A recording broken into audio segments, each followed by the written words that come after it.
ಕಳೆದ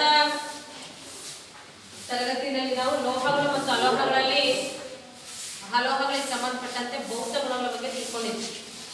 ಹೌದಾ ಮಕ್ಕಳ? ಲೋಹಗಳು ಮತ್ತು ಅಲೋಹಗಳ ಭೌತ ಗುಣಗಳು ಏನು? ಲೋಹಗಳ ಭೌತ ಗುಣಗಳೇನು? ಲೋಹಗಳು ನೋಡೋದಕ್ಕೆ ದಪ್ಪನ ಹೊಂದಿರ್ತವೆ, ಕಠಿಣವಾಗಿರ್ತವೆ,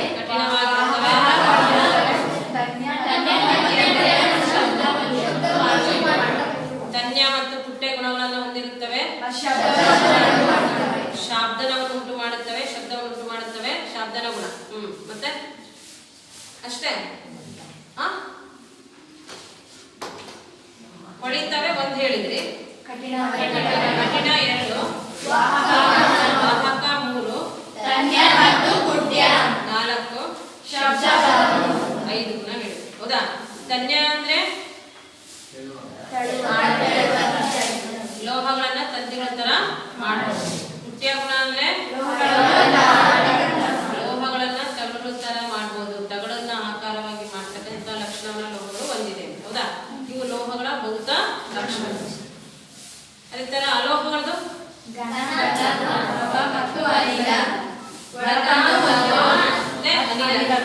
ಮೂರು ರೂಪದಲ್ಲೂ ಅಲೋಹಗಳು ಕಂಡುಬರ್ತವೆ. ಅಂದ್ರೆ ಲೋಹಗಳೆಲ್ಲವೂ ಸಹ ಘನ ರೂಪದಲ್ಲಿರ್ತವೆ, ಕಠಿಣವಾಗಿರ್ತವೆ ಅಂತ ಹೇಳಿದ್ವಿ. ಕಠಿಣ ಅಂದ್ರೆ ಎಲ್ಲವೂ ಕಠಿಣವಾಗಿರ್ತವ? ಮತ್ತೆ ಘನ ರೂಪದಲ್ಲಿರ್ತವೆ, ಕಠಿಣವಾಗಿರ್ತವೆ, ಸಾಮಾನ್ಯವಾಗಿ ಅಂತ ಹೇಳ್ಬೇಕು. ಹೌದಾ? ಮತ್ತೆ ಕಠಿಣವಾಗಿ ಇಲ್ಲದೆ ಇರೋ ಲೋಹಗಳು ಯಾವುವು?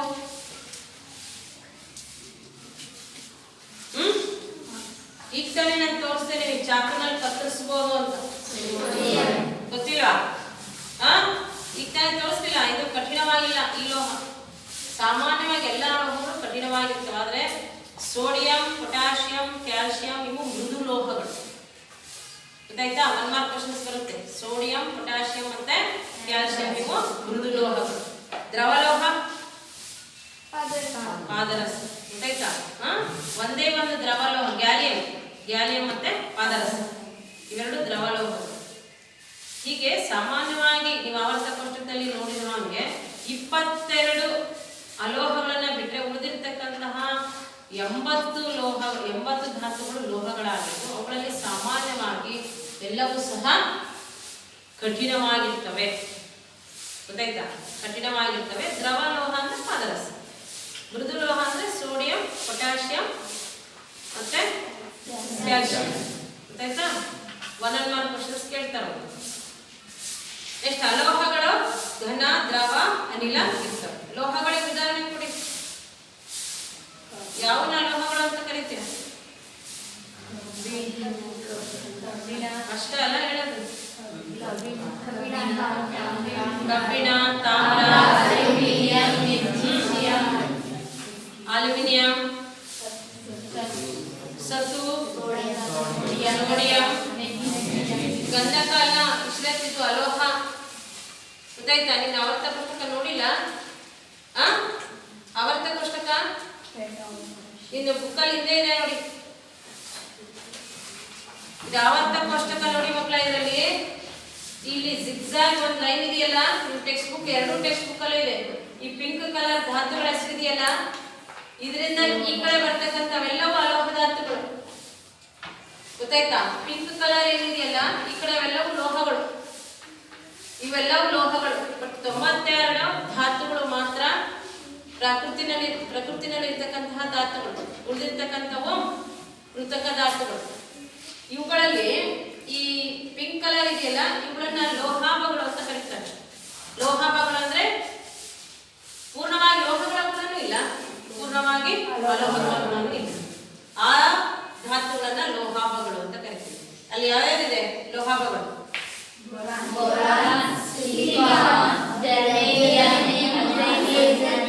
ಆರ್ಸೆನಿಕ್, ಟೆಲೂರಿಯಂ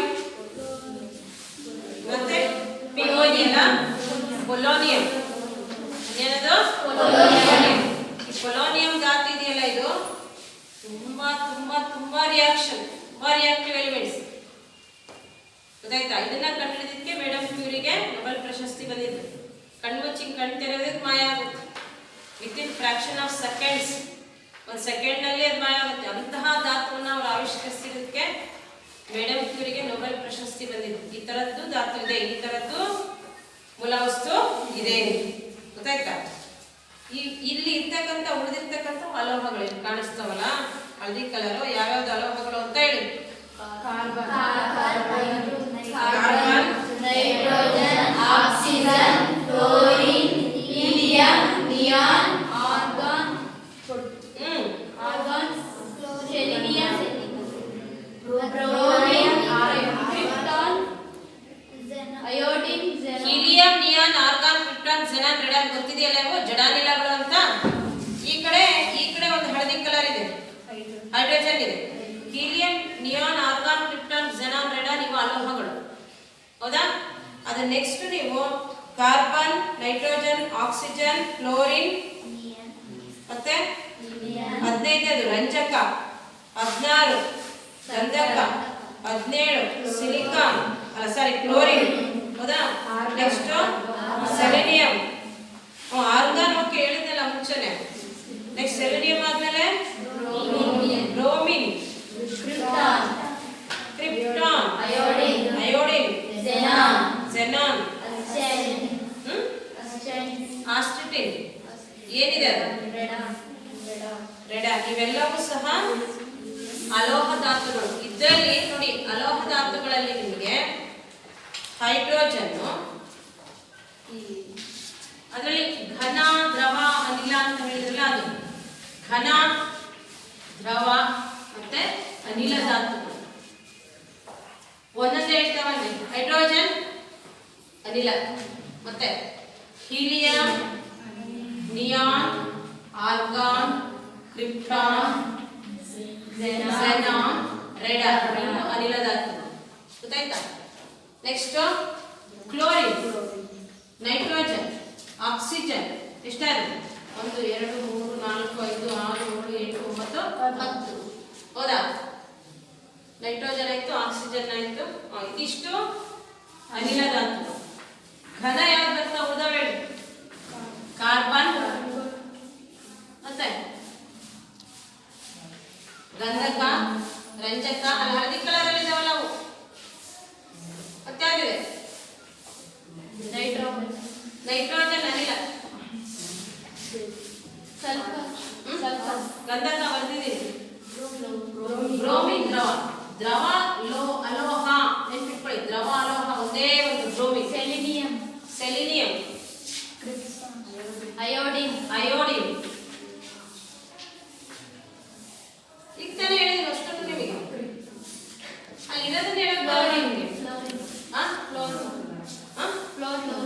ಕ್ಲೋರಿನ್ ಅನಿಲ, ವೆರಿ ಗುಡ್. ಕ್ಲೋರಿನ್ ಇಲ್ಲಿ ಬಂತು ನೋಡಿ, ಅನಿಲ ಕ್ಲೋರಿನ್. ಅಲ್ಯೂಮಿನಿಯಂ ಆದ್ಮೇಲೆ ಯಾವ್ದಿದೆ? ಸಿಲಿಕಾನ್, ಲೋಹಗಳೇ ಬಂದಿದೆ ಅಲ್ವಾ? ಆಕ್ಚುಲಿ ಅದನ್ನ ಅಲೋಹ ಅಂತಾನೆ ಕರೀತಾರೆ, ಸಿಲಿಕಾನ್. ಮತ್ತೆ ಅಲ್ಯೂಮಿನಿಯಂ ಆದ್ಮೇಲೆ ಬೊರಾನ್ ಇದೆಯಲ್ಲ, ಬೊರಾನ್ ಘನ ಅಲೋಹ ಅಂತಾನೆ ಕರೀತಾರೆ. ಅವು ಲೋಹಗಳು ಅಂತ ಹೇಳಿದ್ನಲ್ಲ, ಅವುಗಳು ಬರ್ತದೆ. ಆರ್ಗಾನ್ ಆಯ್ತು, helium, neon, argon, krypton, xenon, radon ಆಯ್ತು. Chlorine, nitrogen, oxygen 1 2 3 4 5 6 7 8 9 10 2 3 4 5 6 7 8 9 10. ಇನ್ನೊಂದು ಯಾವುದು? ಬ್ರೋಮಿನ್ ಒಂದು ದ್ರವ ಅಲೋಹ. ಇಲ್ಲಿ ಕಾರ್ಬನ್, ಬೊರಾನ್ ಬರುತ್ತೆ ನೋಡಿ, ಲೋಹ ಭಾಗ ಅಂತ ಹೇಳಿದ್ದಲ್ಲ, ಅದನ್ನ ಅಲೋಹಗಳಿಗೆ ಸೇರಿಸಿದ್ದಾರೆ. ಬೊರಾನ್ ಆದ್ಮೇಲೆ ಕಾರ್ಬನ್ ಆಯ್ತಲ್ವಾ, ನೈಟ್ರೋಜನ್ ಆಯ್ತು. ಕ್ಲೋರಿನ್ ಹೇಳಿಲ್ಲ ನೀವು, ಕ್ಲೋರಿನ್. ನೆಕ್ಸ್ಟ್ ಈ ಕಡೆ ಕ್ಲೋರಿನ್ ಆದ್ಮೇಲೆ ಅಲ್ಯೂಮಿನಿಯಂ ಆದ್ಮೇಲೆ ಸಿಲಿಕಾನ್ ಆದ್ಮೇಲೆ ಗಂಧಕ, ಆಮೇಲೆ ರಂಜಕ ಅಲ್ಲ ರಂಜಕ, ಗಂಧಕ, ಕ್ಲೋರಿನ್, ನಿಯಾನ್. ಈ ಕಡೆ ಜರ್ಮೇನಿಯಂ ಅಂತಲ್ವಾ, ಜರ್ಮೇನಿಯಂ, ಆರ್ಸೆನಿಕ್, ಸೆಲೆನಿಯಂ. ಅದಷ್ಟು ಇದಕ್ಕೆ ತಗೋಬೇಕು. ಜರ್ಮೇನಿಯಂ, ಆರ್ಸೆನಿಕ್, ಸೆಲೆನಿಯಂ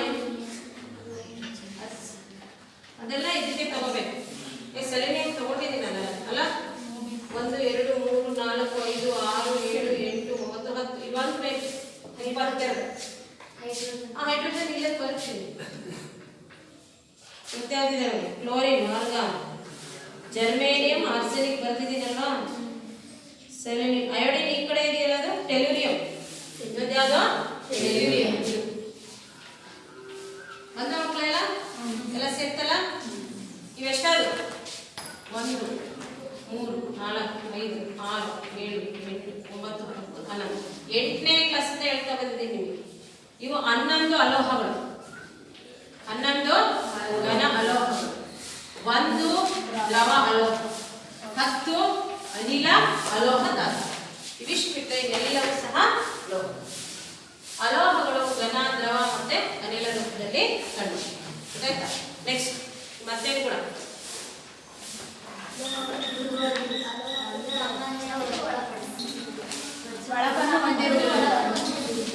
ಹೊಂದಿರುವುದಿಲ್ಲ ಅಲೋಹಗಳು ಒಳಪನ್ನ ಹೊಂದಿರುವುದಿಲ್ಲ ಒಳೆಯತಕ್ಕಂಥ ಅಲೋಹ ಯಾವುದು ಕಾರ್ಬನ್ನಿನ ಬಹುರೂಪವಾಗಿರ್ತಕ್ಕಂತಹ ಗ್ರಾಫೈಟ್ ಹೊಳೆಯುತ್ತೆ ತಾನೆ ವಜ್ರ ಮತ್ತೆ ಅಯೋಡಿನ್ ಇವು ಹೊಳಿತಕ್ಕಂತಹ ಅಲೋಹ ಧಾತು ಮತ್ತೆ ನೆಕ್ಸ್ಟ್ ಗುಣ ವಿದ್ಯುತ್ ತಲೆ ಇಟ್ಕೊಂಡು ಹೇಳ್ತಿಲ್ಲ ತುಂಬ ವಾಹಕ ಅಂತಿಲ್ಲ ವಿದ್ಯುತ್ ಅವಾಹಕಗಳು ಯಾವುವು ಲೋಹಗಳ ವಿದ್ಯುತ್ ಅವಾಹಕಗಳು ನಾನು ಏನ್ ಕೇಳ್ತಾ ಇದ್ದೀನಿ ಅಂತ ಅರ್ಥ ಆಗ್ತಿದೆಯಾ ನಿಮಗೆ ಏನ್ ಕೇಳ್ತಾ ಇದ್ದೀನಿ ನಿಮಗೆ ಪ್ರಶ್ನೆ ಅಲೋಹಗಳ ಗುಣಲಕ್ಷಣಗಳು ಹೌದಾ ಅಲೋಹಗಳ ಗುಣಲಕ್ಷಣಗಳು ಏನೇನು ಹೇಳಿದೆ ಅಲೋಹಗಳು ಘನ ದ್ರವ ಮತ್ತೆ ಅನಿಲದಲ್ಲಿ ಇರ್ತವೆ ಹೌದಾ ಮತ್ತೆ ಒಳಕನ್ನು ಹೊಂದಿರುವುದಿಲ್ಲ ಮತ್ತೆ ವಿದ್ಯುತ್ ಅವಾಹಕಗಳು ಮತ್ತೆ ಹೌದಾ ಧನ್ಯ ಮತ್ತು ಪುಟ್ಟ ಗುಣಗಳನ್ನ ಹೊಂದಿರುವುದಿಲ್ಲ ಮತ್ತೆ ಶಬ್ದವನ್ನ ಇದಿಷ್ಟು ಅಲೋಹ ಧಾತುಗಳ ಭೌತ ಗುಣಲಕ್ಷಣ ಲೋಹಗಳು ಮತ್ತೆ ಅಲೋಹ ಧಾತುಗಳ ಭೌತ ಗುಣಲಕ್ಷಣ ಅರ್ಥ ಆಯ್ತಾ ಈಗ ನೆಕ್ಸ್ಟ್ ಈಗ ನೀವು ಮಾಡ್ತಾ ಇರೋದು ಲೋಹಗಳು ಮತ್ತು ಅಲೋಹಗಳ ರಾಸಾಯನಿಕ ಲಕ್ಷಣಗಳು ರಾಸಾಯನಿಕ ಲಕ್ಷಣ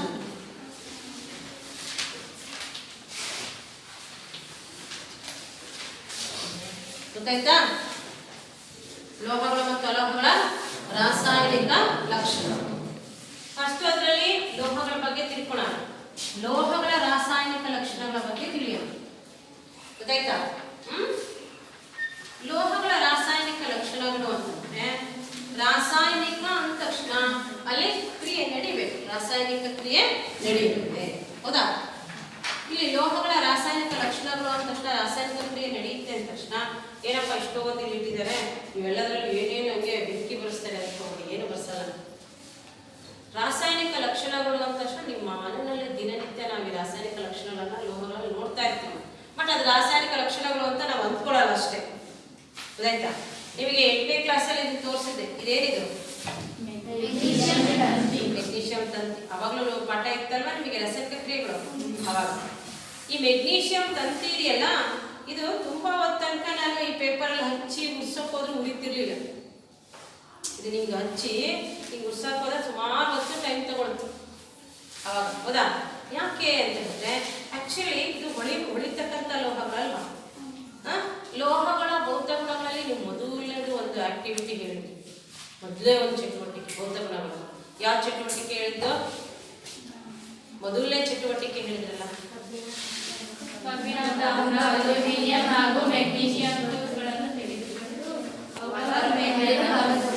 ಉಜ್ಜಬೇಕು ಹೌದಾ ಯಾಕೆ ಉಜ್ಜಬೇಕು ಅವನ್ನ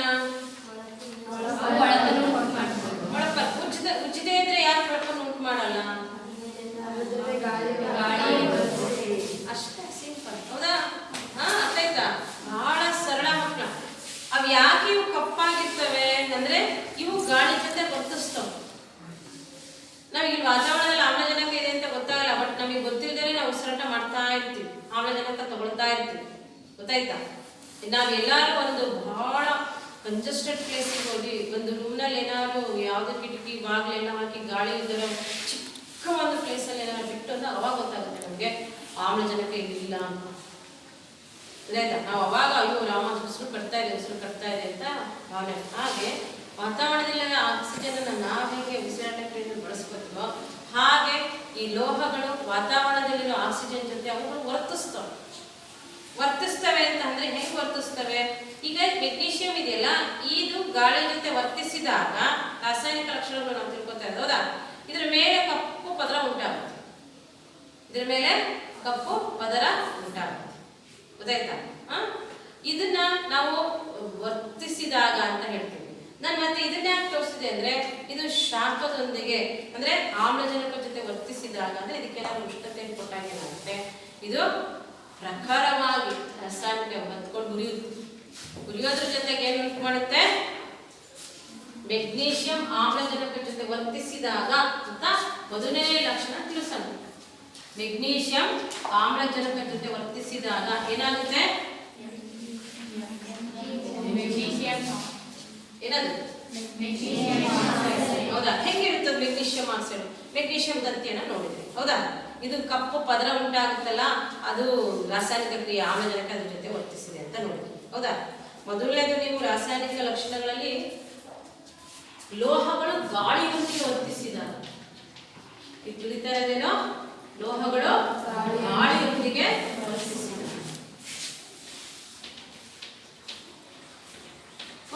ಗಾಳಿಯೊಂದಿಗೆ ವರ್ತಿಸಿದಾಗ ಅಂದ್ರೆ ಮೊದಲನೇದು ಮೆಗ್ನೀಷಿಯಂ ತಗೊಂಡಿದ್ದೀನಿ ನಾನು, ಒಂದು ಲೋಹ. ಇದು ಗಾಳಿಯೊಂದಿಗೆ ವರ್ತಿಸಿದಾಗ ಕಪ್ಪು ಪದರ ಉಂಟಾಗುತ್ತೆ ಅಂತ. ಹೌದಾ?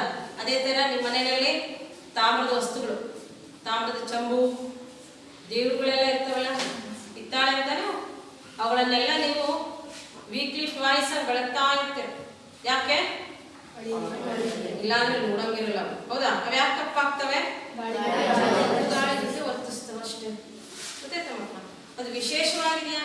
ಲೋಹಗಳ ರಾಸಾಯನಿಕ ಲಕ್ಷಣಗಳು ಅಂದ್ರೆ ಬಹಳ ವಿಶೇಷವಾಗಿದೆಯಾ? ಆ ಗಾಳಿಯೊಂದಿಗೆ ವರ್ತಿಸಿದಾಗ ಅಂದಾಗ ಎಲ್ಲೂ ಕಾಣದೇ ಇಲ್ಲ. ನಿಮಗೆ ಕಾಣಿಸುತ್ತೆ? ಇಲ್ಲ ಕಾಣಿಸುತ್ತೆ, ನೋಡ್ತೀರಲ್ಲ. ತಾಮ್ರದ ಒಂದು ನಿಮ್ಮ ಮನೆಯಲ್ಲಿರ್ತಕ್ಕಂಥ ದೇವರುಗಳಾಗಲಿ ತಾಮ್ರದ ವಸ್ತುಗಳಾಗಲಿ ಕಪ್ಪಾಗ್ತವೆ. ಹಬ್ಬ ಹರಿದಿನಗಳಲ್ಲಿ ಅದೇ ರೀತಿಯಲ್ಲಿ ತೆಗೆದಿಟ್ಟಿರ್ತಕ್ಕಂತಹ ವಸ್ತುಗಳನ್ನು ತೆಗೆದು ನೀವು ಚೆನ್ನಾಗಿ ತಿಕ್ಕಿ ಬೆಳ್ಳಗೆ ಹೊಡೆಯೋ ಮಾಡ್ತೀರಾ. ಹೌದಾ? ಅವುಗಳೆಲ್ಲ ಯಾಕೆ ಕಪ್ಪಾಗಿರ್ತವೆ ಅಂದ್ರೆ ಗಾಳಿಯೊಂದಿಗೆ ವರ್ತಿಸಿ.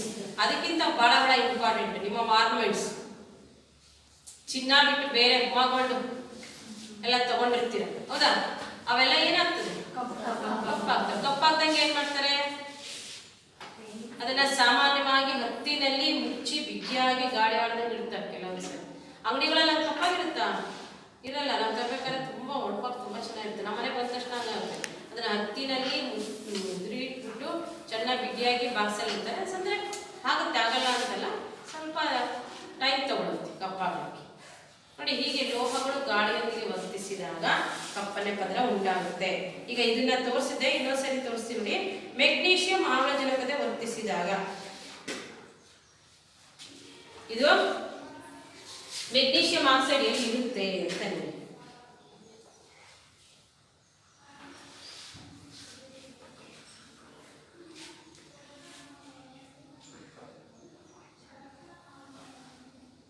ಸ್ವಲ್ಪ ಶೀತದ ಕಾಲೆಲ್ಲ ಟೈಮ್ ತಗೊಳುತ್ತಿದೆ.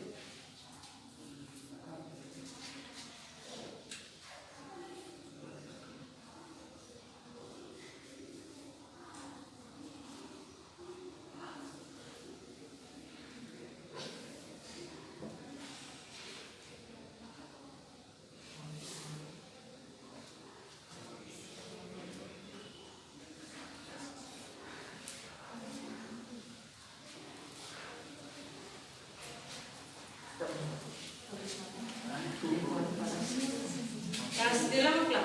ಮೆಗ್ನೀಷಿಯಂ ಆಮ್ಲಜನಕತೆ ವರ್ತಿಸಿದಾಗ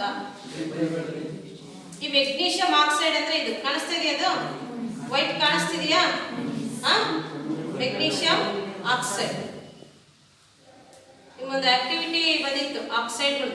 ಈ ಮೆಗ್ನೀಷಿಯಂ ಆಕ್ಸೈಡ್ ನೀರಿನಲ್ಲಿ ಕರಗಿದಾಗ ಇದನ್ನೇ ನೀರಿನಲ್ಲಿ ಕರಗಿಸ್ಬೇಕು. ಸ್ವಲ್ಪ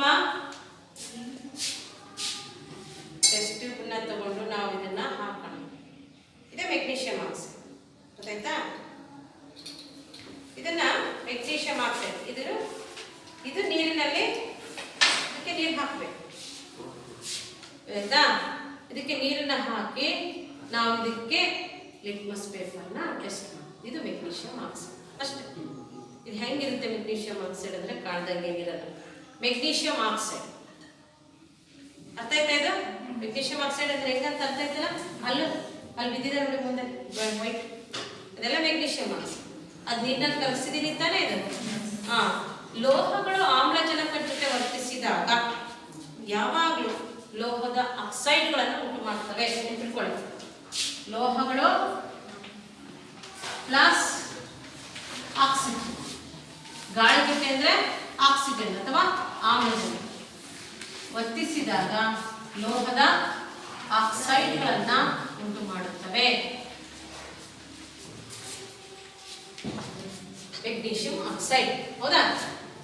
ಲೋಹಗಳು ಆಮ್ಲಗಳ ಜೊತೆ ಆಕ್ಸಿಜನ್ ಜೊತೆ ವರ್ತಿಸಿದಾಗ ಲೋಹದ ಆಕ್ಸೈಡ್ಗಳನ್ನು ಉಂಟು ಮಾಡ್ತಾವಲ್ಲ, ಈ ಲೋಹದ ಆಕ್ಸೈಡ್ಗಳು ಆಮ್ಲಗಳು ಪ್ರತ್ಯಾಮ್ಲಗಳು. ಲೋಹದ ಆಕ್ಸೈಡ್ಗಳು ಆಮ್ಲಗಳು ಪ್ರತ್ಯಾಮ್ಲಗಳು. ಪ್ರತ್ಯಾಮ್ಲಗಳು ನೆನ್ನೆ ನಿಮಗೆ ಚಟುವಟಿಕೆಯನ್ನು ಬಂದಿದ್ದಲ್ಲ ಹೇಳಿದ್ದಲ್ಲ, ಲೋಹದ ಆಕ್ಸೈಡ್ಗಳು ಪ್ರತ್ಯಾಮ್ಲಗಳು. ಪ್ರತ್ಯಾಮ್ಲಗಳು ಅಂತ ಹೆಂಗ್ ತಿಳ್ಕೊಂತೀರಾ? ಪ್ರತ್ಯಾಮ್ಲಗಳು ಯಾವ ಲಿಟ್ಮಸ್ ಪೇಪರ್ನ ಯಾವ ಲಿಟ್ಮಸ್ ಪೇಪರ್ ಆಗಿ ಪರಿವರ್ತಿಸ್ತವೆ?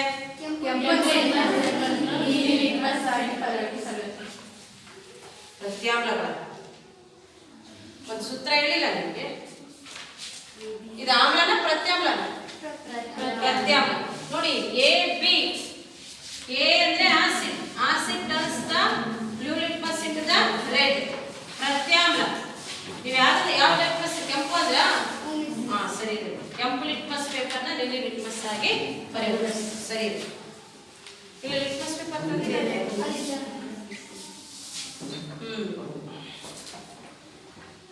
ಇಲ್ಲಿ ಲಿಟ್ಮಸ್ ಪೇಪರ್ನ ನೀವೆಲ್ಲ 8ನೇ ಕ್ಲಾಸಲ್ಲೆಲ್ಲ ನೋಡಿದಿರಲ್ಲ. ರೆಡ್ ಲಿಟ್ಮಸ್ ಬ್ಲೂ ಮಾಡೋದು ಇದರಲ್ಲಿ ಲಿಟ್ಮಸ್ ಪೇಪರ್ ಎಲ್ಲ ಇದೆ ಆಗ್ಬಿಟ್ಟಿದಲ್ಲ. ಅದು ಯಾವ ಲಿಟ್ಮಸ್ ಪೇಪರ್ ಅಂತಾನೆ ಗೊತ್ತಾಗ್ತಿಲ್ಲ, ಅಷ್ಟು ಕಲರ್ ಚೇಂಜ್ ಆಗ್ಬಿಟ್ಟಿದೆ. ಇದು ಬ್ಲೂ ಅನ್ಸುತ್ತೆ. ಸ್ವಲ್ಪ ರೆಡ್ ಇದೆಯಲ್ಲ, ನೋಡೋಣ. ರೆಡ್ ಬ್ಲೂ ಮಾಡುತ್ತೆ ತಾನೆ, ಕಾಣಿಸ್ತಿದ್ಯಾ?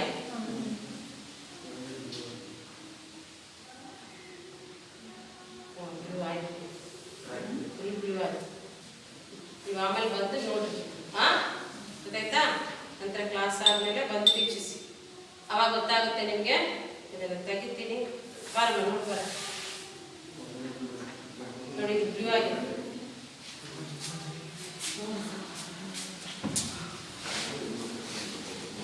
ಬ್ಲೂ ಆಗಿದೆ ಪೇಪರ್. ಅದು ಫಾಸ್ಟ್ ಮೂವ್ ಮಾಡ್ಬೇಕು ನೀವು. ಅದು ಬ್ಲೂ ಆಗಿದೆಯಲ್ಲ, ಜಸ್ಟ್ ನೋಡ್ಲಿಕ್ಕೆ.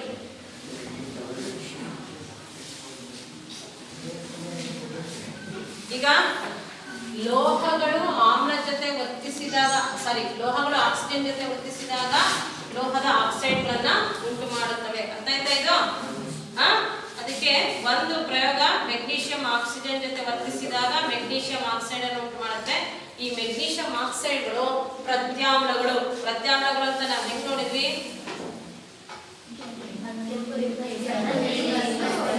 ಮೆಗ್ನೀಷಿಯಂ ಆಕ್ಸೈಡ್ ಅನ್ನ ನೀರಿನಲ್ಲಿ ಕರವಾಲು ಮಾಡಿ ಆ ಮೆಗ್ನೀಷಿಯಂ ಆಕ್ಸೈಡ್ ಇದರಲ್ಲಿ ನಾವು ಕೆಂಪು ಲಿಟ್ಮಸ್ ಅನ್ನ ಎತ್ತಿದಾಗ ಅದು ನೀಲಿ ಲಿಟ್ಮಸ್ ಆಗಿ ಪರಿವರ್ತನೆ ಹೊಂದಿತ್ತು. ಆದ್ರಿಂದ ಲೋಹಗಳ ಆಕ್ಸೈಡ್ಗಳು ಪ್ರತ್ಯಾಮ್ಲಗಳು ಅಂತ ನಾವು ಅರ್ಥ ಆಯ್ತಾ? ಈಗ ಒಂದು ಲೋಹದ ಹೇಳಿ, ನೀವು ಬೇರೆ ಲೋಹಗಳದ್ದು ಹೇಳ್ಬೋದಲ್ಲ. ಮನೆಯಲ್ಲಿ ತಾಮ್ರ ಹೇಳಿ, ತಾಮ್ರ ಆಮ್ಲಜನಕದ ಜೊತೆ ವರ್ತಿಸಿದಾಗ ಏನು ಉಂಟಾಗುತ್ತೆ? ತಾಮ್ರ ಸಂಕೇತ ಏನು? ಸಿಯು. ಆಮ್ಲಜನಕ ಜೊತೆ ವರ್ತಿಸಿದಾಗ ಅಂದ್ರೆ ಏನ್ ಬರಿಬೇಕು? Cu plus O2. Cu plus O2. ತಾಮ್ರದ ಆಕ್ಸೈಡ್. ಗೊತ್ತಾಯ್ತಾ? ತಾಮ್ರದ ಆಕ್ಸೈಡ್ ಗೊತ್ತಾಯ್ತಾ? ತಾಮ್ರದ ಆಕ್ಸೈಡ್ ಹೆಂಗಿರುತ್ತೆ? ನಿಮ್ಮ ಇದರಲ್ಲಿ ನಾನು ಹೇಳಿದ್ದೆಲ್ಲ, ನಿಮ್ಮ ಮನೆಗಳಲ್ಲಿ ತಾಮ್ರದ ಚಂಬು ಅದ್ರ ಮೇಲೆಲ್ಲ ಕಪ್ಪು ಪದರ ಕೂತಿರುತ್ತಲ್ಲ, ಅದೇ ತಾಮ್ರದ ಆಕ್ಸೈಡ್. ಅದೇ ತಾಮ್ರದ ಆಕ್ಸೈಡ್. ಗೊತ್ತಾಯ್ತಾ? ಹೀಗೆ ಯಾವುದೇ ಲೋಹಗಳು ಆಮ್ಲಜನಕ ಜೊತೆ ವರ್ತಿಸಿದಾಗ, ಗಾಳಿಯೊಂದಿಗೆ ವರ್ತಿಸಿದಾಗ ಆಯಾ ಲೋಹಗಳ ಆಕ್ಸೈಡ್ಗಳನ್ನ ಉಂಟು ಮಾಡುತ್ತವೆ. ಆಕ್ಸಿಜನ್. ಸತ್ತು ಸಂಕೇತ ಏನು? ಸತ್ತುವಿನ ಸಂಕೇತ Zn ಪ್ಲಸ್. ಇದು ಎಲ್ಲ ಸರಿದೂಗಿದೆಯಾ ಸಮೀಕರಣಗಳು? ಇಲ್ಲ, ಸಮೀಕರಣ ಸರಿದೂಗಿಸೋದು ಕಲಿಬೇಕು, ಗೊತ್ತಾಯ್ತಾ? ಎಲ್ಲ ಸುಮ್ಮನೆ ಹಂಗೆ ಕುತ್ಕೊಬಿಡಿ, ಬರ್ಕೊಳ್ಳಿ. ಇವೆಲ್ಲ ಎದಕ್ಕೆ ಬರ್ಸ್ತೇನೆ ನೀವು? ಸುಮ್ಮನೆ ಹಂಗೆ ಕುತ್ಬಿಟ್ರೆ ಈಗ ನೆಕ್ಸ್ಟ್ ಸರಿದೂಗಿಸೋಕೆ ಕೊಡ್ತೇನೆ ನಿಮಗೆ ಸಮೀಕರಣಗಳ. ಇದು ತುಂಬಾ ಸಿಂಪಲ್ ಇದೆ, ಹೌದಾ? ಇಲ್ಲಿ 2 ಹಾಕಿದ್ರೆ ಎಲ್ಲ ಸರಿ ಹೋಗ್ತಿಲ್ಲ. 2 mg 2 mg O2 O2 ಅದೇ ತರ ಇವೆರಡು ಮಾಡ್ಕೊಳ್ಳೋದು, ಗೊತ್ತಾಯ್ತಾ?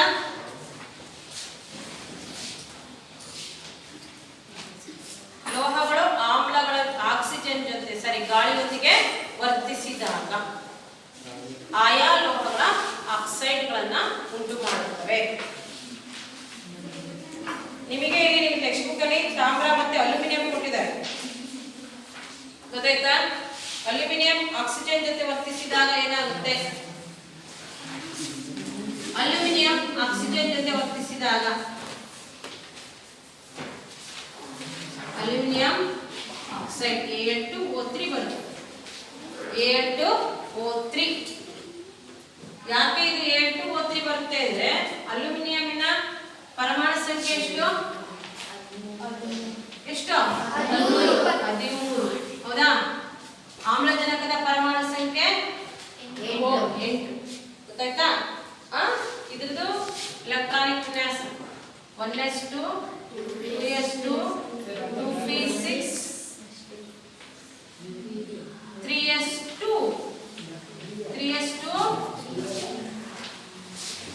3p1. ಅರ್ಥ ಆಯ್ತಾ? ನೋಡ್ಬೇಕು. ಅದೇ ತರ ಆಕ್ಸಿಜನ್ ಎಲೆಕ್ಟ್ರಾನಿಕ್ ವಿನ್ಯಾಸ 1s2 2s2 2p4. ಗೊತ್ತಾಯ್ತಾ? ನೋಡಿ ಇಲ್ಲಿ ಇದಕ್ಕೆ ಎಷ್ಟು ಬೇಕು? 2 ಬೇಕು. ಗೊತ್ತಾಯ್ತಾ? ಇದಕ್ಕೆ ಎಷ್ಟು ಬೇಕು? 2 ಬೇಕು. 2 ಬೇಕು.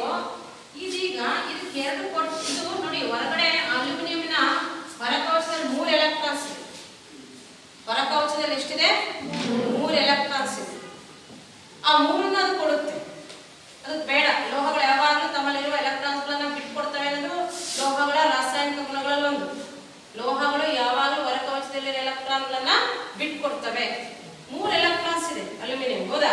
ಅದು 3 ಕೊಡ್ತೀನಿ ಅಂದ್ರೆ ಒಂದು ಆಕ್ಸಿಜನ್ ತಗೊಳಕ್ಕೆ ಇಷ್ಟ ಆಗಲ್ಲ. ಇಲ್ಲಪ್ಪ, ನನಗೆ ಇಡ್ಸೋದು 2 ನನಗೆ 2 ಎಲೆಕ್ಟ್ರಾನ್ಸ್ ಇಡ್ಸೋದು, ನನಗೆ 3 ಬೇಡ ಅನ್ನೋದು. ಅಯ್ಯೋ ನಾನೇನು ಮಾಡಲಿ ಅಂತ ಅಂದ್ಬಿಟ್ಟು ಅವಾಗ 2 ಅಲ್ಯೂಮಿನಿಯಂನ ಪರಮಾಣುಗಳು 3 ಆಕ್ಸಿಜನ್ ಪರಮಾಣುಗಳ ಜೊತೆಗೆ ಶೇರ್ ಆಗುತ್ತೆ.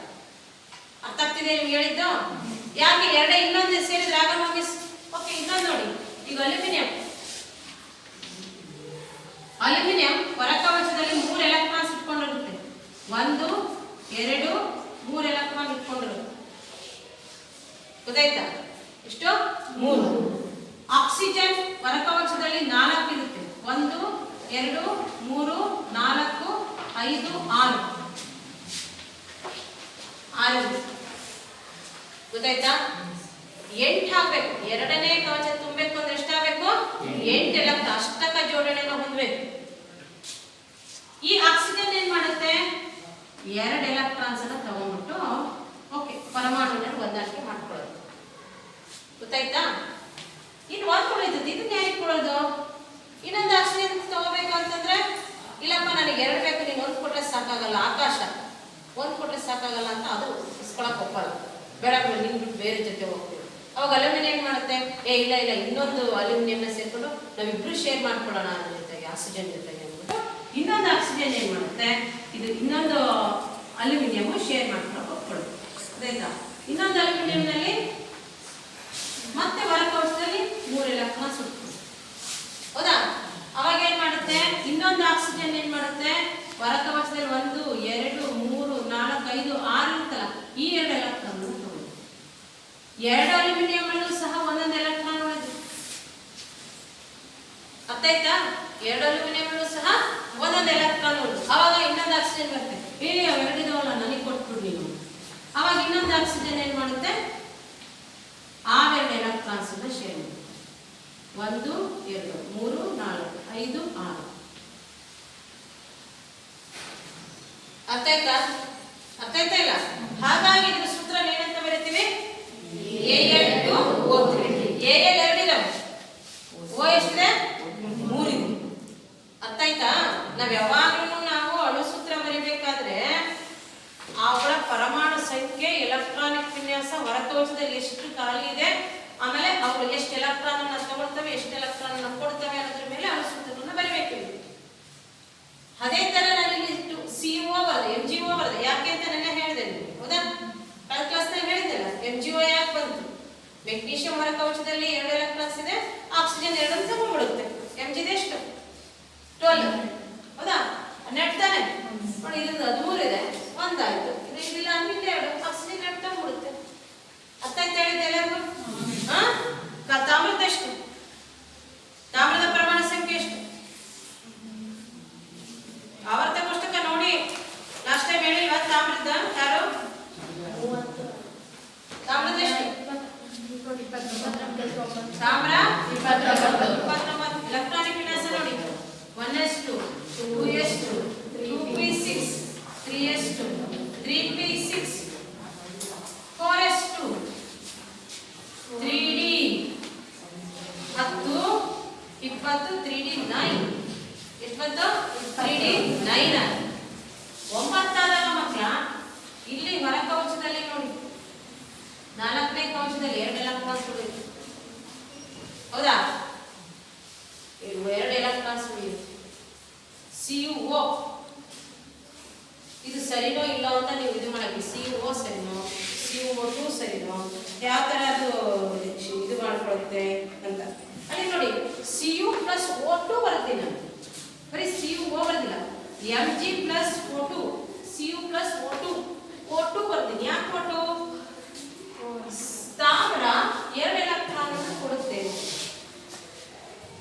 ತಾಮ್ರ 2 ಎಲೆಕ್ಟ್ರಾನ್ಸ್ ಅನ್ನು ಕೊಡುತ್ತೆ. ಆ 2 ಎಲೆಕ್ಟ್ರಾನ್ಸ್ ನೀವು ತಗೋಬಹುದು, ಆದ್ರೆ ಇಲ್ಲಿ ಇದರಲ್ಲಿ ಇದು ಬಂದ್ಬೇಕಾಗುತ್ತೆ. ಇದು ತುಂಬಾ ಎಷ್ಟು ಬೇಕಾಗುತ್ತೆ? D10 ತಾನೆ ಇನ್ನೊಂದು ಬೇಕಾಗುತ್ತೆ. ಹಾಗಾಗಿ ಇವು ಹಂಚಿಕೊಡ್ತಾರೆ. ಇಲ್ಲಿ ಸಹವೇಲನ್ಸಿ ಬಂದ, ಅಯಾನಿಕ ಬಂದ, ನಿಮಗೆಲ್ಲ 9ನೇ ಕ್ಲಾಸಲ್ಲಿ ಬರುತ್ತೆ. ಆ ರೀತಿ ಅವುಗಳು ಏನಾಗುತ್ತೆ, ಹೊರಕವಚದಲ್ಲಿ ಎಷ್ಟು ಎಲೆಕ್ಟ್ರಾನ್ಸ್ಗಳು ಖಾಲಿ ಇರುತ್ತೋ ಅದರ ಮೇಲೆ ಅವುಗಳ ರಾಸಾಯನಿಕ ಕ್ರಿಯೆಯಲ್ಲಿ ಅಣುಸೂತ್ರಗಳನ್ನು ನಾವು ಬರೀಬೇಕು. ಗೊತ್ತಾಯ್ತಾ? ಹಾಗೆ ನಿಮಗೆ ಸುಕ್ಕಲ್ಲಿ ಇರ್ತಕ್ಕಂಥದ್ದು 2 Cu plus O2 gives rise to Cu. ಅದೇ ತರ Al plus O2, Al plus O2 gives rise to Al2O3. Al plus O2 gives rise to Al2O3. ಇದಿಷ್ಟೇ ಬರ್ಕೊಳ್ಳಿ. ಇದ್ರ ಕೆಳಗಡೆ ಇನ್ನೊಂದ್ಸರಿ ಬರೀರಿ, Al plus O2 it gives rise to Al2O3 ಅಂತ ಬರ್ಕೊಂಡು ಇದನ್ನ ಸಮೀಕರಣನ ಸ್ವಲ್ಪ ಸರಿ ತೋರಿಸಿ. ಟೆಕ್ಸ್ಟ್ ಬುಕ್ ನೋಡ್ದೆ, ಗೊತ್ತಾಯ್ತಾ? ಟೆಕ್ಸ್ಟ್ ಬುಕ್ ನೋಡದೆ ಈ ಸಮೀಕರಣನ ಸರಿ ತೋರಿಸ್ಬೇಕು. ಗೊತ್ತಾಯ್ತಾ? ಲೋಹಗಳು ಗಾಳಿಯೊಂದಿಗೆ ವರ್ತಿಸಿದಾಗ 2 ನಿಮ್ಗೆ ಬೇರೆ ಬೇರೆ ಸತುವಿನ ಆಕ್ಸೈಡ್ ಬರುತ್ತೆ, ಮೆಗ್ನೀಷಿಯಂ ಆಕ್ಸೈಡ್, ತಾಮ್ರದ ಆಕ್ಸೈಡ್, ಕಬ್ಬಿಣದ ಆಕ್ಸೈಡ್, Fe2O3 ಈ ಥರ ಎಲ್ಲ ಬರುತ್ತೆ. ಯಾವುದೇ ಲೋಹಗಳು ಆಮ್ಲಜನಕ ಜೊತೆ ವರ್ತಿಸಿದಾಗ ಆ ಲೋಹಗಳ ಆಕ್ಸೈಡ್ಗಳು ಉಂಟಾಗುತ್ತೆ. ಅರ್ಥ ಆಯ್ತಾ ಇದು? ಇನ್ನೊಂದು ಬಹಳ ಇಂಪಾರ್ಟೆಂಟ್, ನೆಕ್ಸ್ಟ್ ಈ ಸರಿ ಎಕ್ಸಾಮಿಗೆ ಕೇಳಿದ್ದ ಕ್ವಶನ್, ಗೊತ್ತಾಯ್ತಾ? ಈ ಸರಿ ಪರೀಕ್ಷೆ ಕೇಳಿದ್ದು ನಿಮಗೆ ಲೋಹಗಳು ಪಾಠ ಬರ್ಸ್ಬೇಕಾದ್ರೂ ಬರುತ್ತೆ. ಉಭಯವರ್ತಿ ಆಕ್ಸೈಡ್ಗಳು ಎಂದರೇನು? ಬಹಳ ಇಂಪಾರ್ಟೆಂಟ್ ಕ್ವಶನ್. ಉಭಯ ಧರ್ಮಿ ಅಂತಾನು ಹೇಳ್ತಾರೆ, ಉಭಯ ವರ್ತಿ ಅಂತಾನು ಹೇಳ್ತಾರೆ. ಹಾಗಂದ್ರೆ ಏನು ಅಂತ ಹೇಳಿದ್ರೆ, ಈ ಆಕ್ಸೈಡ್ಗಳಿದಾವಲ್ಲ, ಈ ಲೋಹದ ಆಕ್ಸೈಡ್ಗಳು, ಉದಾಹರಣೆಗೆ ಅಲ್ಯೂಮಿನಿಯಂ ಆಕ್ಸೈಡ್ Al2O3 ಇದು ಬಂತಲ್ಲ, ಅದೇ ತರ ಇನ್ನೊಂದು Al2O3 ಆಗಿರ್ಬೋದು, ಅಥವಾ ಸತುವಿನ ಆಕ್ಸೈಡ್ ಇರ್ಬೋದು, ZnO ಆಗಿರ್ಬೋದು. ಈ ಆಕ್ಸೈಡ್ಗಳು ಆಮ್ಲಗಳು ಮತ್ತೆ ಪ್ರತ್ಯಾಮ್ಲಗಳು ಎರಡೂ ಜೊತೆ ವರ್ತಿಸ್ತವೆ. ಆಮ್ಲ ಮತ್ತೆ ಪ್ರತ್ಯಾಮ್ಲಗಳೆರಡರ ಜೊತೆ ವರ್ತಿಸ್ತವೆ. ಕೆಲವೊಂದು ಆಕ್ಸೈಡ್ಗಳು ಆಮ್ಲ ಮತ್ತೆ ಪ್ರತ್ಯಾಮ್ಲಗಳೆರಡರ ಜೊತೆನೂ ವರ್ತಿಸ್ತವೆ. ವರ್ತಿಸಿ ನೀರು ಮತ್ತೆ ಲವಣಗಳನ್ನ ಕೊಡ್ತವೆ. ಅಂತಹ ಆಕ್ಸೈಡ್ಗಳನ್ನ ಉಭಯ ಧರ್ಮಿ ಆಕ್ಸೈಡ್ಗಳು ಅಥವಾ ಉಭಯವರ್ತಿ ಆಕ್ಸೈಡ್ಗಳು ಅಂತ ಕರೀತಾರೆ. ಈ ಸರಿ ಪರೀಕ್ಷೆಗೆ ಬಂದಿತ್ತು. ಈ ಕೆಳಗಿನವುಗಳಲ್ಲಿ ಉಭಯಧರ್ಮಿ ಆಕ್ಸೈಡ್ 4 ಆನ್ಸರ್ ಕೊಟ್ಟಿದ್ರು. ಯಾವ್ಯಾವುದು? ಅಲ್ಯೂಮಿನಿಯಂ ಆಕ್ಸೈಡ್ 1 ಕೊಟ್ಟಿದ್ರು. ಇದನ್ನ ಅಲ್ಯೂಮಿನಿಯಂ ಆಕ್ಸೈಡ್ ಅಂತ 2 ಒತ್ತಿ ಕೊಟ್ಟಿರಲಿಲ್ಲ, ಅಕ್ಷರಗಳಲ್ಲಿ ಕೊಟ್ಟಿದ್ರು. ಅಲ್ಯೂಮಿನಿಯಂ ಆಕ್ಸೈಡ್ ಅಂತ. ಅಲ್ಯೂಮಿನಿಯಂ ಆಕ್ಸೈಡ್, ಸತುವಿನ ಆಕ್ಸೈಡ್, ತಾಮ್ರದ ಆಕ್ಸೈಡ್, ಮೆಗ್ನೀಷಿಯಂ ಆಕ್ಸೈಡ್. ಅರ್ಥ ಆಗ್ತಿದೆಯಾ? ಈ ಆಕ್ಸೈಡ್ಗಳು ಈ ಕೆಳಗಿನ ಲೋಹದ ಈ ಕೆಳಗಿನವುಗಳಲ್ಲಿ ಒಂದು ಲೋಹದ ಆಕ್ಸೈಡ್ ಆಮ್ಲ ಮತ್ತು ಪ್ರತ್ಯಾಮ್ಲಗಳೆರಡರ ಜೊತೆ ವರ್ತಿಸಿ ನೀರು ಮತ್ತು ಲವಣಗಳನ್ನ ಕೊಡುತ್ತದೆ ಅಂತ ಕೊಟ್ಟಿದ್ರು. ಯಾವ ಆಕ್ಸೈಡ್ಗಳು ಅಂತ ಉದಾಹರಣೆ ಕೊಡ್ಬೇಕು. ಒಂದು ಆಪ್ಷನ್ಸ್ ಸೆಲೆಕ್ಟ್ ಮಾಡ್ಬೇಕು. ಪ್ರತಿ ಸಾರಿ ಕ್ವಶನ್ ಪೇಪರ್ ನಲ್ಲಿ ಕ್ವಶನ್ ಇರುತ್ತೆ, ಬಟ್ ಈ ಸರಿ ಬರೆಯಂಗಿರಲ್ಲ. ಇದನ್ನ ಹಿಂಗೆ ಟ್ವಿಸ್ಟ್ ಮಾಡ್ತಾರೆ. ಬರೆಯಬೇಕಾದ್ರೆ ಏನಂತ ಕೊಟ್ಟಿದ್ರು ಗೊತ್ತಾ? ಉಭಯಧರ್ಮಿ ಆಕ್ಸೈಡ್ಗಳು ಅಂದ್ರೇನು ಅಥವಾ ಉಭಯವರ್ತಿ ಆಕ್ಸೈಡ್ಗಳು ಎಂದರೇನು ಉದಾಹರಣೆ ಕೊಡಿ ಅಂತ ಕೊಟ್ಟಿದ್ರು. ಕೆಲವೊಂದು ಲೋಹದ ಆಕ್ಸೈಡ್ಗಳು ಆಮ್ಲ ಮತ್ತು ಪ್ರತ್ಯಾಮ್ಲಗಳೆರಡರ ಜೊತೆ ವರ್ತಿಸಿ ನೀರು ಮತ್ತು ಲವಣಗಳನ್ನು ಉತ್ಪತ್ತಿ ಮಾಡುತ್ತವೆ. ಈ ಆಕ್ಸೈಡ್ಗಳಿಗೆ ಉಭಯಧರ್ಮಿ ಆಕ್ಸೈಡ್ಗಳು ಅಂತ ನಾವು ಕರೀತೀವಿ ಅಥವಾ ಉಭಯವರ್ತಿ ಆಕ್ಸೈಡ್ಗಳು ಅಂತ ಕರೀತೀವಿ. ಅರ್ಥ ಆಯ್ತಾ ಇದು? ಅರ್ಥ ಆಯ್ತಾ ಮಕ್ಕಳ? ಕೆಲವೊಂದ್ಸರಿ ಕೆಲವೊಂದು ಮಕ್ಕಳು ಕೇಳಿ ಉಭಯಧರ್ಮಿ ಆಕ್ಸೈಡ್ಗಳು ಯಾವ್ದು ಬರೆದ್ರಿ ಅಂದ್ರೆ ಯಾವ್ಯಾವ್ದು ಹೇಳ್ತಾರೆ, ಕನ್ಫ್ಯೂಸ್ ಮಾಡ್ಕೊಂಡ್ಬಿಟ್ರೆ. ಯಾಕಂದ್ರೆ ಉಭಯಧರ್ಮಿ ಆಕ್ಸೈಡ್ಗಳು ಅಂತ ಆನ್ಸರ್ ಮಾತ್ರ ಓದ್ಕೊಂಡ್ಬಿಡ್ತಾರೆ. ಅದಕ್ಕೆ ಉದಾಹರಣೆನ ಅಷ್ಟು ಗಮನಿಸಿರಲ್ಲ. ಉಭಯಧರ್ಮಿ ಆಕ್ಸೈಡ್ಗಳು ಅಂದ್ರೆ ಏನು ಅಂದ್ರೆ ಆಕ್ಸೈಡ್ಗಳು, ಲೋಹದ ಆಕ್ಸೈಡ್ಗಳು ಆಮ್ಲ ಮತ್ತು ಪ್ರತ್ಯಾಮ್ಲಗಳೆರಡರ ಜೊತೆ ವರ್ತಿಸಿ ನೀರು ಮತ್ತು ಲವಣಗಳನ್ನು ಉಂಟು ಮಾಡುವ ಲೋಹದ ಆಕ್ಸೈಡ್ಗಳನ್ನ ಉಭಯಧರ್ಮಿ ಆಕ್ಸೈಡ್ಗಳು ಅಂತ ಓದಿರ್ತಾರೆ ಆನ್ಸರ್. ಉದಾಹರಣೆನ ಅಷ್ಟು ಸರಿಯಾದ ರೀತಿ ನೆನಪಿಟ್ಕೊಂಡಿರ್ತಾರೆ. ಹಾಗಾಗಿ ಏನ್ ಮಾಡ್ತಾರೆ ಅವ್ರಿಗೆ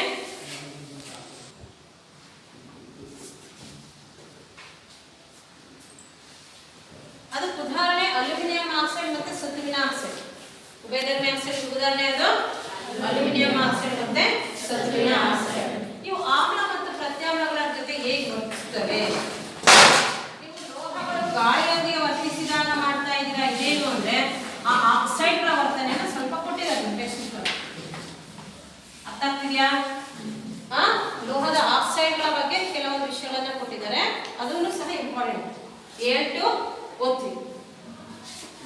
ಅಲ್ಯೂಮಿನಿಯಂ ಆಕ್ಸೈಡ್ ಏನಂತಾರೆ? Aluminium oxide. ಇದು ಆಮ್ಲ ಮತ್ತೆ ಪ್ರತ್ಯಾಮ್ಲಗಳ ಜೊತೆ ವರ್ತಿಸಿದಾಗ, ಉದಾಹರಣೆಗೆ ಒಂದು ಆಕ್ಸೈಡ್ ಅನ್ನು ತಗೊಂಡಿದ್ದೀನಿ, ಉಭಯಧರ್ಮಿ ಆಕ್ಸೈಡ್.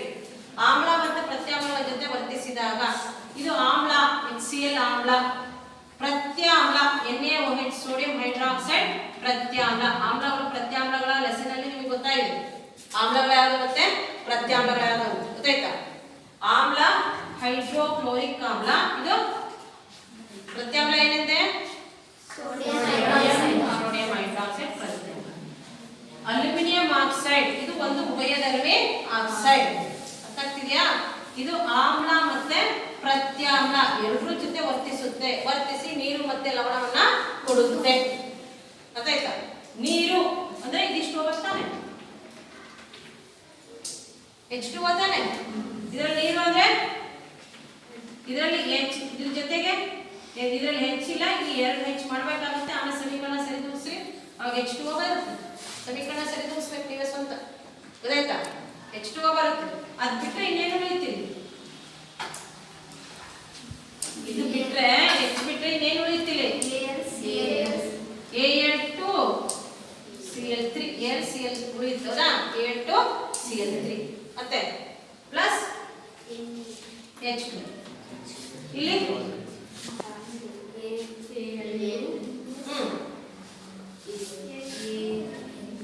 ಏನು ಉಳಿತು? NaAl ಉಳಿತು. ಹೌದಾ? NaAlO2 H2O ಹೋಗುತ್ತೆ ತಾನೆ. NaAlO2 plus H2. ಅರ್ಥ ಆಯ್ತಾ? ನೀರು ಮತ್ತೆ ಲವಣ. ನೀರಿನ ಬಗ್ಗೆ ಗೊತ್ತು, H2O ಆಗುತ್ತೆ. ಲವಣ ಇದು ಏನಿದು? Al2Cl3 ಅಂತ. AlCl3 ಅಲ್ವಾ? ಸರಿ, AlCl3. AlCl3 ಅಂದ್ರೆ ಏನು? Aluminium chloride. ಹೇಳಿ, ಅಲ್ಯೂಮಿನಿಯಂ ಕ್ಲೋರೈಡ್. ಆಯ್ತಾ? ಹಾಗೆ NaLO2 ಅಂದ್ರೆ ಹೆಸರು ಸೋಡಿಯಂ ಅರ್ಥ ಆಯ್ತಾ? ಅರ್ಥ ಆಯ್ತಲ್ಲ ಇದು? ಇವು ಉಭಯಧರ್ಮಿ ಅಥವಾ ಉಭಯವರ್ತಿ ಆಕ್ಸೈಡ್. ಗೊತ್ತಾಯ್ತಾ? ಮತ್ತೆ ಈ ಆಕ್ಸೈಡ್ಗಳಿದಾವಲ್ಲ, ಇದು ಹೆಂಗೆ ಲೋಹದ ಆಕ್ಸೈಡ್ ಮೆಗ್ನೀಷಿಯಂ ಆಕ್ಸೈಡ್ ನೀರಲ್ಲಿ ಕರಗ್ತಲ್ಲ, ಹಾಗೆ ಎಲ್ಲ ಆಕ್ಸೈಡ್ಗಳು ಸಹ ನೀರಿನಲ್ಲಿ ಕರಗೋಲ್ಲ. ಹೆಚ್ಚಿನ ಲೋಹದ ಆಕ್ಸೈಡ್ಗಳು ನೀರಿನಲ್ಲಿ ಕರಗೋಲ್ಲ. ಗೊತ್ತಾಯ್ತಾ? ಕೆಲವೊಂದು ಯಾವುದೋ ಸೋಡಿಯಂ ಆಕ್ಸೈಡ್, ಪೊಟ್ಯಾಷಿಯಂ ಆಕ್ಸೈಡ್ ಇವು ಮಾತ್ರ ನೀರಿನಲ್ಲಿ ಕರಗ್ತವೆ. ಎಲ್ಲ ಆಕ್ಸೈಡ್ಗಳು ನೀರಿನಲ್ಲಿ ಕರಗಲ್ಲ. ಈಗ ಸೋಡಿಯಂ ಆಕ್ಸೈಡ್ ಅಂತ ಹೇಳಿದ್ರೆ ನೀರಿನ ಜೊತೆ ಬೇಗ ವರ್ತಿಸುತ್ತೆ. ಸೋಡಿಯಂ ನೋಡಿದ್ದೀರಲ್ಲ, ಬೇಗ ಕರಗುತ್ತೆ. ಸೋಡಿಯಂ ಆಕ್ಸೈಡ್ ಮತ್ತೆ ಪೊಟ್ಯಾಷಿಯಂ ಆಕ್ಸೈಡ್ ಅವುಗಳು ಕ್ಷಾರಗಳು, ಉಪ್ಪು. ಉಪ್ಪು ಕ್ಷಾರಗಳಂದ್ರೆ ಆಲ್ಕಲೀಸ್ ಅಂತ ಇಂಗ್ಲಿಷಲ್ಲಿ ಹೇಳ್ತಾರೆ. ಈ ಪಿ ಯು ಸಿಗೆ ಹೋದ್ರೆ ನಿಮಗೆ ಸೈನ್ಸಲ್ಲಿ ಆಲ್ಕಲಿ ಮೆಟಲ್ಸ್ ಅಂತ ಬರ್ತದೆ. ಮೊದಲನೇ ಆವರ್ತ ಪುಸ್ತಕ ಪಾಠ ಮಾಡಿದಾಗ ಗೊತ್ತಾಗ್ತದೆ ಕ್ಷಾರಗಳು ಅಂತ. ಇವುಗಳು ಏನು ಮಾಡ್ತಾರೆ, ಈ ಆಕ್ಸೈಡ್ಗಳು ಸೋಡಿಯಂ ಆಕ್ಸೈಡ್ ಮತ್ತೆ ಪೊಟ್ಯಾಷಿಯಂ ಆಕ್ಸೈಡ್ ಇವು ಲೋಹದ ಆಕ್ಸೈಡ್ಗಳು ತಾನೆ. ಬೇರೆ ಲೋಹದ ಆಕ್ಸೈಡ್ಗಳು ನೀರಿನಲ್ಲಿ ಕರಗೋದಿಲ್ಲ. ಬಟ್ ಕೆಲವೊಂದು ಲೋಹದ ಆಕ್ಸೈಡ್ಗಳು ಸೋಡಿಯಂ ಆಕ್ಸೈಡ್, ಪೊಟ್ಯಾಷಿಯಂ ಆಕ್ಸೈಡ್ಗಳು ಇವು ನೀರಿನಲ್ಲಿ ಕರಗ್ಬಿಟ್ಟು ಅವುಗಳು ಸೋಡಿಯಂ ಹೈಡ್ರಾಕ್ಸೈಡ್, ಸೋಡಿಯಂ ಆಕ್ಸೈಡ್ ನೀರಿನಲ್ಲಿ ಕರಗಿ ಸೋಡಿಯಂ ಹೈಡ್ರಾಕ್ಸೈಡ್, ಪೊಟ್ಯಾಷಿಯಂ ಆಕ್ಸೈಡ್ ನೀರಿನಲ್ಲಿ ಕರಗಿ ಪೊಟ್ಯಾಷಿಯಂ ಆಕ್ಸೈಡ್ಗಳನ್ನ ಕೊಡ್ತಾರೆ. ಪೊಟ್ಯಾಷಿಯಂ ಹೈಡ್ರಾಕ್ಸೈಡ್ಗಳನ್ನ ಕೊಡ್ತಾರೆ. ಅದರ ಸೂತ್ರ Na2O sodium oxide, Na2O plus H2O.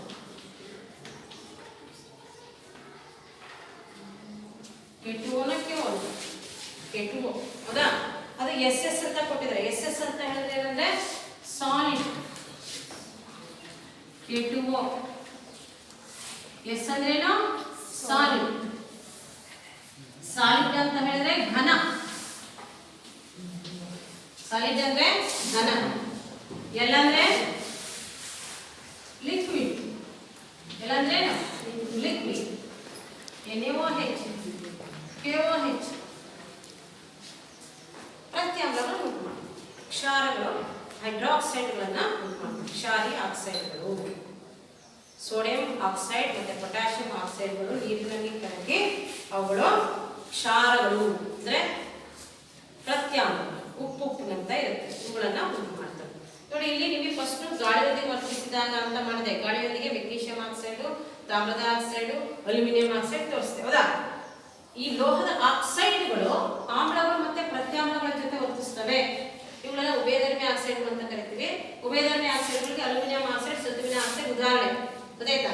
ಇನ್ನು ಹೆಚ್ಚಿನ ಲೋಹದ ಆಕ್ಸೈಡ್ಗಳು ನೀರಿನಲ್ಲಿ ಕರಗಲ್ಲ. ಆದ್ರೆ ಕರಗ್ತಕ್ಕಂತಹ ಕೆಲವೊಂದು ಲೋಹದ ಆಕ್ಸೈಡ್ಗಳು ಉದಾಹರಣೆಗೆ ಸೋಡಿಯಂ ಆಕ್ಸೈಡ್ ಮತ್ತೆ ಪೊಟ್ಯಾಷಿಯಂ ಆಕ್ಸೈಡ್ಗಳು ಕ್ಷಾರಗಳು, ಕ್ಷಾರೀಯ ಲೋಹಗಳು, ಆಲ್ಕಲಿ ಮೆಟಲ್ಸ್ ಅಂತ ಕರೀತಾರೆ.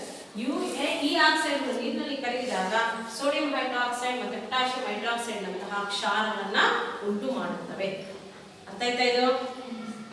ಮತ್ತೆ ಇನ್ನು ನೋಡಿ, ಈ ಸೋಡಿಯಂ ಪೊಟ್ಯಾಷಿಯಂ ಹೇಳಿದ್ರಲ್ಲ ಅವುಗಳು ನೀರಿನ ಜೊತೆ ವರ್ತಿಸುತ್ತೆ. ತೋರಿಸಿದ್ದೀನಲ್ಲ, ಮತ್ತೆ ಬರುತ್ತೆ ತೋರಿಸ್ತೀನಿ ನಿಮಗೆ. ರಾಸಾಯನಿಕ ಕ್ರಿಯೆಗಳಲ್ಲಿ ಆಮ್ಲಗಳು, ಪ್ರತ್ಯಾಮ್ಲಗಳಲ್ಲಿ, ರೈತಲ್ಲಿ ಎಲ್ಲ ಕಡೆನೂ ಬರುತ್ತಿದೆ. ಸೋಡಿಯಂ ನೀರಿನ ಜೊತೆ ವರ್ತಿಸುತ್ತೆ ಕ್ಷಿಪ್ರವಾಗಿ, ಮತ್ತೆ ಪೊಟ್ಯಾಷಿಯಂ ಸಹ ಅದೇ ರೀತಿ ನೀರಿನ ಜೊತೆ ವರ್ತಿಸುತ್ತೆ. ಅದಕ್ಕೋಸ್ಕರ ಸೋಡಿಯಂ ನೋಡಿ ಈ ತರ ಸೀಮೆಎಣ್ಣೆಯಲ್ಲಿ ಸಂಗ್ರಹಿಸುತ್ತೆ. ಗಾಳಿ ಜೊತೆನೂ ವರ್ತಿಸುತ್ತಿದೆ. ಇದು ತುಂಬಾ ಬೇಗ ಗಾಳಿ ಜೊತೆ ವರ್ತಿಸುತ್ತೆ. ಸೋಡಿಯಂ ಅನ್ನ ಯಾಕೆ ಸೀಮೆಎಣ್ಣೆಯಲ್ಲಿ ಸಂಗ್ರಹಿಸುತ್ತಾರೆ ಅಂತ ಹೇಳಿದ್ರೆ ಇದು ಇಂಪಾರ್ಟೆಂಟ್ ಕ್ವಶನ್, ಕಾರಣ ಕೇಳಿ ಕ್ವಶನ್. ಯಾಕೆ ಸೀಮೆಎಣ್ಣೆಯಲ್ಲಿ ಸಂಗ್ರಹಿಸ್ತಾರೆ ಅಂದ್ರೆ ಗಾಳಿ ಮತ್ತೆ ನೀರು ಎರಡು ಜೊತೆ ವರ್ತಿಸೋದ್ರಿಂದ, ಕ್ಷಿಪ್ರವಾಗಿ ವರ್ತಿಸೋದ್ರಿಂದ, ವೇಗವಾಗಿ ವರ್ತಿಸೋದ್ರಿಂದ ಇದನ್ನ ಸೀಮೆಎಣ್ಣೆಯಲ್ಲಿ ಸಂಗ್ರಹಿಸ್ತಾರೆ. ಗೊತ್ತಾಯ್ತಾ? ಮತ್ತೆ ಅದೇ ತರ ಇನ್ನು ಈ ಸರಿ 4 ಆನ್ಸರ್ಸ್ ಅಲ್ಲಿ ಒಂದು ಕ್ವಶನ್ ಬಂದಿದೆ ಅಂತ ಬಹಳ ಕ್ವಶನ್ಸ್ ಬಿಟ್ಟ ಕೇಳಿದ್ವಿ. ಕಬ್ಬಣ ಇದೆಯಲ್ಲ, ಕಬ್ಬಣ ಇದು ಗಾಳಿ ಜೊತೆ ವರ್ತಿಸಿ ಏನಾಗುತ್ತೆ? ಹೌದಾ? ಅದನ್ನ ತಡೆಗಟ್ಟಲು ಏನ್ ಮಾಡ್ಬೇಕು? ಏನ್ ಮಾಡ್ತಾರೆ? ಪೇಂಟ್ ಹೊಡಿತಾರೆ. ಹೌದಾ? ಮತ್ತೆ ಬಸ್ಸು, ಕಾರು ಅವುಗಳೆಲ್ಲ ಲೇಪನ ಮಾಡ್ತಾರೆ. ಬೇರೆ ಲೋಹಗಳ ಲೇಪನ ಮಾಡ್ತಾರೆ. ಗೊತ್ತಾಯ್ತಾ? ಲೇಪನ, ಬೇರೆ ಲೋಹಗಳ ಲೇಪನ ಮಾಡ್ಬೋದು ಅಥವಾ ಪೇಂಟ್ ಹೊಡಿಬೋದು. ಅದಕ್ಕೆ 4 ಕ್ವಶನ್ಸ್, 4 ಆನ್ಸರ್ಸ್. ಏನು? ಬಣ್ಣ ಹಚ್ಚುವುದು, ಲೇಪನ ಕ್ರಿಯೆ ಮಾಡುವುದು, ಮತ್ತೆ ಗ್ರೀಸನ್ನು ಹಚ್ಚುವುದು, ಮೇಲಿನ ಎಲ್ಲವು 4 ಆಪ್ಷನ್ಸ್. ಕಬ್ಬಿಣ ತುಕ್ಕು ಇಡುವುದನ್ನು ತಡೆಗಟ್ಟಲು 4 ಕಾನ್ಸೆಪ್ಟ್. ಬಣ್ಣ ಹಚ್ಚುವುದು, ಗ್ರೀಸ್ ಹಚ್ಚುವುದು, ಲೇಪನ ಮಾಡೋದು, ಮೇಲಿನ ಎಲ್ಲವು. ಯಾವ ಆಪ್ಷನ್ಸ್ ಚಾಯ್ಸ್ ಮಾಡ್ತೀರಾ? ಬಣ್ಣ ಹಚ್ಚೋದು ಒಂದೇ ಮಾಡ್ತೀರಾ? ಲೇಪನ ಮಾಡೋದು ಒಂದೇ ಮಾಡ್ತೀರಾ? ಗ್ರೀಸ್ ಹಚ್ಚೋದು ಒಂದೇ ಮಾಡ್ತೀರಾ? ಎಲ್ಲವೂ ಮಾಡ್ಬೇಕು. ಹೌದಾ? ಅರ್ಥ ಆಯ್ತಾ? ಈ ತರ 4 ಆನ್ಸರ್ಸ್ ಕ್ವಶನ್ಸ್ ಅಲ್ಲಿ ನಿಮಗೆ ಚಾಯ್ಸ್ ಕ್ವಶನ್ಸ್ ಅಂತ ಕೇಳ್ತಾರೆ. ಅಂದ್ರೆ ಇದು ಸಹ ಗಾಳಿಯೊಂದಿಗೆ ವರ್ತಿಸಿದಾಗ ಅದನ್ನ ಸಂರಕ್ಷಿಸಲು ಈ ಕ್ರಿಯೆಗಳನ್ನು ಮಾಡ್ತಾರೆ. ಲೇಪನ ಕ್ರಿಯೆ ಅಂತಂದ್ರೆ ನಿಮ್ಮಲ್ಲಿ ದೊಡ್ಡ ದೊಡ್ಡ ಎಣ್ಣೆ ಡಬ್ಬಗಳು ಇರ್ತಾವಲ್ಲ, ಎಣ್ಣೆ ಡಬ್ಬಗಳು ಎಣ್ಣೆ ತರ ಅಲ್ವಾ ಮದ್ವೆಗಳಲ್ಲೆಲ್ಲ ಫಂಕ್ಷನ್ಸ್ಗಳಲ್ಲೆಲ್ಲ, ಅದು ಲೇಪನ ಮಾಡಿರ್ತಕ್ಕಂಥ. ಆಕ್ಚುಲಿ ಆ ಡಬ್ಬದ ತಗೊಂಡಂಗೆ ಇರುತ್ತಲ್ಲ ಅದನ್ನ ಎಸಿರಿ ಎಷ್ಟು ಸ್ವಲ್ಪ ದಿವಸ ನೋಡ್ರಿ ಎಲ್ಲ ಕಬ್ಬದ ತರ ತುಕ್ಕಿಡಿಯುತ್ತೆ.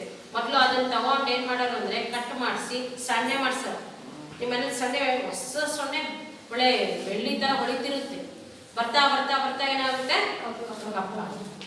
ಅರ್ಥ ಆಯ್ತಾ? ಮೊದಲೆಲ್ಲ ನಮಗೆ ಈಗ ಪ್ಲಾಸ್ಟಿಕ್ ಡಬ್ಬಿಗಳಾಗ್ಲಿ ಅಥವಾ ಸ್ಟೀಲ್ ಡಬ್ಬಿಗಳಾಗ್ಲಿ ಯಾರ ಮನೇಲಿ ಇರ್ತಿರ್ಲಿಲ್ಲ, ಎಲ್ಲ ಈ ತರ ತಗಡಿ ಡಬ್ಬ ಇರ್ತಿದ್ವು ಮನೆಗಳಲ್ಲಿ, ಅಡುಗೆ ಮನೆಗಳಲ್ಲಿ. ಅದಕ್ಕೊಂದೇನೋ ಲೇಪನ ಕ್ರಿಯೆ ಮಾಡಿದ್ರೆ ಸುಮಾರು ದಿವಸ ತೊಳೆದು ಹಾಳಾಗುತ್ತೆ. ಇತ್ತೀಚೆಗೆ ಪ್ಲಾಸ್ಟಿಕ್ ಡಬ್ಬಿಗಳು ಸ್ಟೀಲು ಎಲ್ಲ ಬಂದಿದೆ. ಗೊತ್ತಾಯ್ತಾ? ಇದಿಷ್ಟು ನಿಮಗೆ ವಿಷಯ ನೋಡಿ. ಬೆಳ್ಳಿ ಮತ್ತೆ ಚಿನ್ನ ಇದೆಯಲ್ಲ, ನೆನ್ನೆನೇ ಹೇಳಿದೆ ನಿಮಗೆ, ಇವು ರಾಜಲೋಹಗಳು. ಲೋಹಗಳ ರಾಜ ಅಲ್ಲ, ಇವು ರಾಜಲೋಹಗಳು. ಯಾಕೆ ಅಂದ್ರೆ ಇವುಗಳು ಗಾಳಿಯೊಂದಿಗೆ ವರ್ತಿಸುವುದಿಲ್ಲ, ಕಪ್ಪಾಗಲ್ಲ. ಅದಕ್ಕೆ ಎಲ್ಲರೂ ಚಿನ್ನ ಇಷ್ಟಪಡ್ತಾರೆ, ಬೆಳ್ಳಿನೂ ಹೊಳೆಯುತ್ತೆ ಅಂತ ಇಷ್ಟಪಡ್ತಾರೆ. ಅರ್ಥ ಆಯ್ತು ಹೇಳಿದ್ದು? ಇದಿಷ್ಟು ನಿಮಗೆ ಲೋಹಗಳು ಗಾಳಿಯೊಂದಿಗೆ ವರ್ತಿಸಿದಾಗ. ಈಗ ನಾವು ಈ ತರ ಸೋಡಿಯಂನ ಇದಕ್ಕೆ ಹಾಕ್ತೀವಲ್ಲ, ಈ ಸೋಡಿಯಂ ಇದನ್ನು ಹಾಕಿದ ತಕ್ಷಣ ಇಲ್ಲೆಲ್ಲ ಸ್ವಲ್ಪ ಚೂರು ಉಳಿಸಿದೆ, ಗಾಳಿಯೊಂದಿಗೆ ವರ್ತಿಸ್ಬಿಟ್ಟಲ್ಲ, ಮುಗ್ದೇ ಹೋಗಿತ್ತು. ಸ್ವಲ್ಪ ಉಳಿಸಿದ್ದೀವಿ, ಇಲ್ಲ ಇನ್ನೊಂದು ಚೂರು ಐತಿ.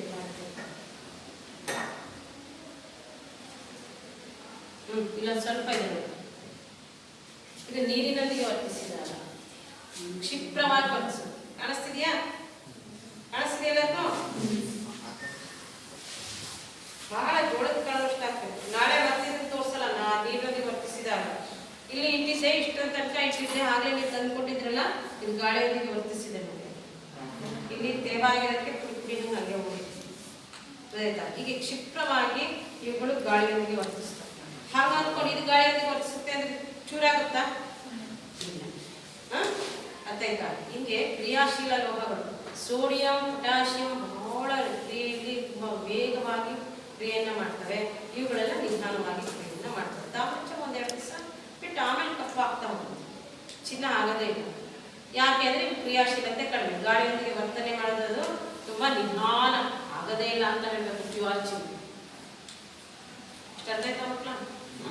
ನಿಮಗೆ ಈ ಗಾಳಿಯೊಂದಿಗೆ ವರ್ತಿಸಿದಾಗ ಏನೇನು ಈಕ್ವೇಶನ್ಸ್ಗಳು ಬಂದ್ವಲ್ಲ, ಎಲ್ಲ ಈಕ್ವೇಶನ್ಸ್ ಗಾಳಿಯೊಂದಿಗೆ ವರ್ತಿಸಿದಾಗ, ಲೋಹಗಳು ಗಾಳಿಯೊಂದಿಗೆ ವರ್ತಿಸಿದಾಗ, ಮೆಗ್ನೀಷಿಯಂ ಗಾಳಿಯೊಂದಿಗೆ ವರ್ತಿಸಿದಾಗ, ತಾಮ್ರ ಗಾಳಿಯೊಂದಿಗೆ ವರ್ತಿಸಿದಾಗ, ಅಲ್ಯೂಮಿನಿಯಂ ಗಾಳಿಯೊಂದಿಗೆ ವರ್ತಿಸಿದಾಗ, ಇಷ್ಟು ಗಾಳಿಯೊಂದಿಗೆ ವರ್ತಿಸಿದಾಗ ಈಕ್ವೇಶನ್ಸ್ ಬರೀಬೇಕು. ಗುರಾ ಕೆಲಸ. ನೆಕ್ಸ್ಟ್, ಉಭಯಧರ್ಮಿ ಆಕ್ಸೈಡ್ಗಳು ಎಂದರೇನು? ಉದಾಹರಣೆಯೊಂದಿಗೆ ವಿವರಿಸಿ. ಅರ್ಥ ಆಯ್ತಾ? ಉಭಯಧರ್ಮಿ ಆಕ್ಸೈಡ್ಗಳು ಎಂದರೇನು? ಉದಾಹರಣೆಯೊಂದಿಗೆ ವಿವರಿಸಿ.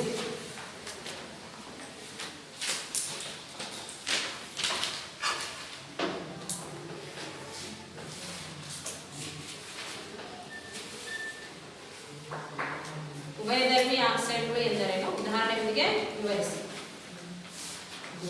ನೆಕ್ಸ್ಟ್, ಸೋಡಿಯಂ ಅನ್ನು ನೀರಿನಲ್ಲಿ ಸಂಗ್ರಹಿಸುತ್ತಾರೆ, ಸೀಮೆಎಣ್ಣೆಯಲ್ಲಿ ಸಂಗ್ರಹಿಸುತ್ತಾರೆ. ಸೋಡಿಯಂ ಅನ್ನು ಸೀಮೆಎಣ್ಣೆಯಲ್ಲಿ ಸಂಗ್ರಹಿಸುತ್ತಾರೆ.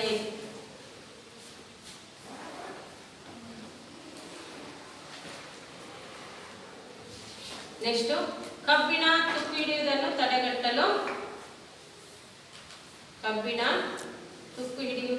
ತಡೆಗಟ್ಟಲು ಯಾವ ಕ್ರಮಗಳನ್ನು ಕೈಗೊಳ್ಳಬೇಕು?